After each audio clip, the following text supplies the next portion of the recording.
Bonjour. Alors depuis mon élection en juillet 2020 à la mairie de Toulouse et à la métropole, je participe régulièrement à des jurys de concours pour choisir les équipes qui vont construire ou réhabiliter nos bâtiments publics. Et du fait de mon engagement militant, je suis particulièrement vigilante sur le respect de la réglementation accessibilité et sur la qualité d'usage que la collectivité prétend défendre.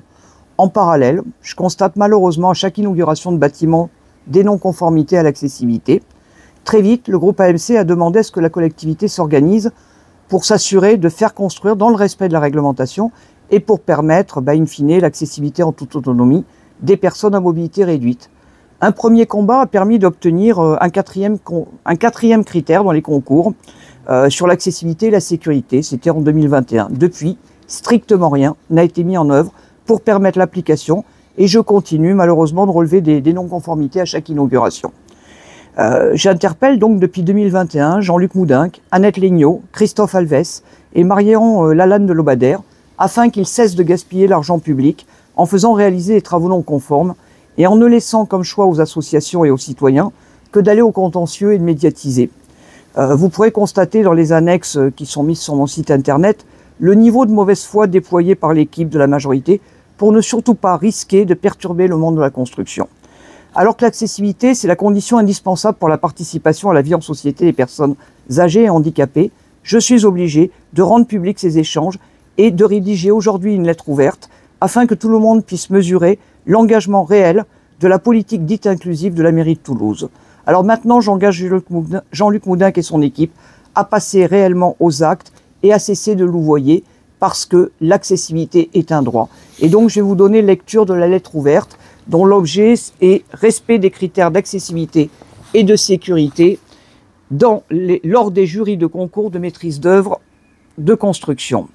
Monsieur le maire, Madame la vice-présidente, je souhaite ici répondre aux divers échanges que j'ai eus avec Madame Legnaud, adjointe et vice-présidente en charge de l'urbanisme, et rendre public l'obstruction répétée à laquelle je me heurte pour obtenir que les projets de construction et de réhabilitation conduits par la ville et la métropole respectent la réglementation accessibilité et permettent la qualité d'usage de l'ensemble des bâtiments et des aménagements publics. Car aujourd'hui, pas une seule inauguration des réalisations de la ville ou de la métropole n'est totalement conforme.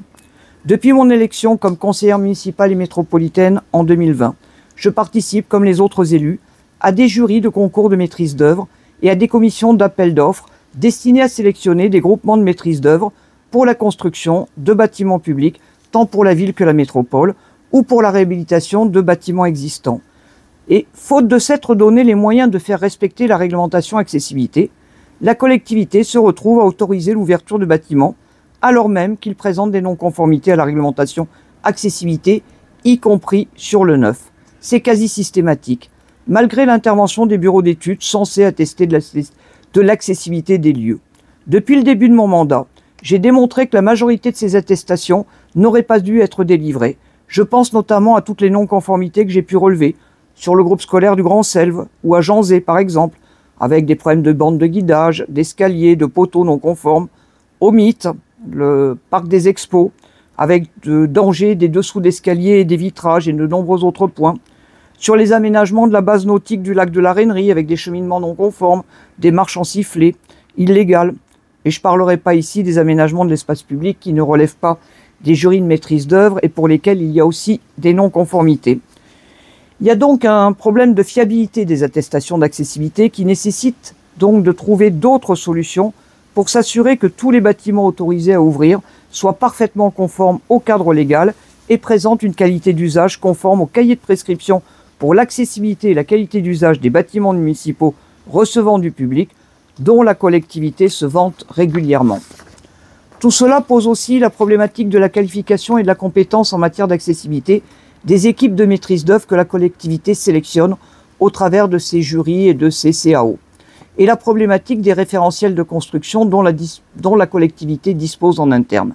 Et là aussi, l'obstruction systématique, Et là aussi, l'obstruction continue puisque l'adjointe en charge des équipements scolaires refuse de communiquer le référentiel de construction des écoles au prétexte que le document serait en cours d'élaboration et alors même que les élus ont le droit de se voir communiquer tout document de la collectivité, y compris préparatoire et non achevé. Face à tout ceci, M. Moudenc, Mme Legnaud, Vous me répondez que vous demandez systématiquement une compétence accessibilité aux équipes qui candidatent devant les jurys, mais vous vous gardez bien de vérifier qu'ils disposent réellement de cette compétence et vous vous contentez de déclarer que pour l'exécution des travaux, c'est la responsabilité du maître d'œuvre. En fait, vous organisez l'inaccessibilité. Alors que je vous fais des propositions précises, vous répondez que les candidats se borneront à rappeler qu'ils respectent l'accessibilité et la sécurité sans détail complémentaire. Mais vous ne vous justifiez en aucun cas de l'impossibilité pour la collectivité d'exiger clairement de l'ensemble des candidats qu'ils justifient de formations spécifiques suivies pour se mettre à niveau sur le sujet ou de tout autre moyen. Je note que vous n'avez pas de texte légal ou réglementaire à m'opposer quant au fait d'exiger des candidats qu'ils précisent comment ils ont acquis des compétences en matière d'accessibilité ou de sécurité. Je rappelle qu'afin de candidater, les maîtres d'œuvre présentent notamment des esquisses et des photos de projets déjà réalisés ou sur lesquels ils ont candidaté, afin que le jury puisse apprécier leurs compétences et les départager. Or, l'immense majorité des esquisses qui sont présentées dans les jurys, lors de la première phase de sélection de 4 candidats, puis lors de la sélection du candidat retenu, présentent des non-conformités visibles en matière de réglementation accessibilité. Et lorsque je demande que les esquisses qui nous sont soumises démontrent la capacité des candidats à respecter les règles d'accessibilité, vous dites, Madame Lignot, que ces esquisses doivent seulement traduire les éléments majeurs du programme. Est-ce à dire que le respect de la réglementation accessibilité et de la sécurité n'est pas un élément majeur du programme selon votre majorité? Comment justifier que des esquisses ou des photos de réalisation passée des candidats présentent des non-conformités visibles et que vous refusiez d'écarter ces candidats si vous avez réellement la moindre volonté de réaliser des bâtiments conformes et accessibles à tous? Par ailleurs, les références juridiques que vous m'avez transmises, je parle de Madame Lignot, sont pour une partie abrogées et pour le reste, cela confirme que vous avez toute latitude pour demander aux candidats de démontrer toutes leurs compétences, y compris en matière d'accessibilité. Par ailleurs, vous aviez effectivement proposé lors d'un jury une rencontre avec l'ordre des architectes et je l'avais accepté. Malgré cela, vous avez toujours refusé de fait de contacter officiellement l'ordre et d'organiser une rencontre. Avez-vous la moindre volonté de vous assurer que de la conformité de la réalisation de la collectivité, des réalisations de la collectivité en matière d'accessibilité? Enfin, quels moyens se donne réellement la collectivité d'avoir des agents réellement formés sur l'accessibilité en nombre suffisant et avec le poids hiérarchique nécessaire pour stopper les projets non conformes? Quand je vous propose d'assurer aux agents des services construction et aménagement des formations en matière de réglementation accessibilité et de conception universelle, en faisant participer au choix des prestataires retenus et du contenu les membres du groupe de travail accessibilité, vous répondez que les agents sont formés, alors qu'ils n'ont jamais eu, pour la grande majorité, de formation sur ces sujets. Quelle que puisse être leur bonne volonté, je parle des agents, ils ne peuvent appliquer que ce qu'ils ont appris. Vous dites envisager une formation dédiée aux agents de la construction sur la question de l'accessibilité, mais à ce jour, rien n'est effectif. Et il sera important de bien choisir le formateur et surtout pas auprès des bureaux d'études techniques qui démontrent chaque jour leur incompétence sur le sujet, à moins qu'il s'agisse de collusion. À ce sujet, j'ai rappelé, entre guillemets, ne plus faire réaliser des attestations d'accessibilité par des bureaux d'études techniques qui ont déjà travaillé sur des diagnostics pour les 2 collectivités, conformément à la jurisprudence du Conseil d'État du 18 juin 2010, jugeant les 2 missions diagnostic et contrôle incompatibles. Nota bene, vous continuez à le faire. En plus de transformer mes propos, vous n'avez comme seule réponse que la commission de sécurité contrôle systématiquement et avant ouverture tous les bâtiments livrés. Vous faites là une confusion entre accessibilité et sécurité, omettant une nouvelle fois sciemment la question de l'accessibilité. Pour conclure, vous prétendez que la collectivité a pu répondre à plusieurs demandes améliorant le volet accessibilité et sécurité du bâtiment. Or, il n'en est rien. Et la collectivité persiste à produire des bâtiments neufs qui limiteront la participation à la vie sociale des personnes âgées et handicapées, et ceci en toute illégalité.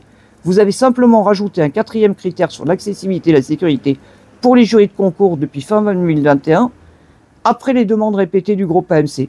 Depuis, vous n'avez strictement rien fait pour mettre cela en application.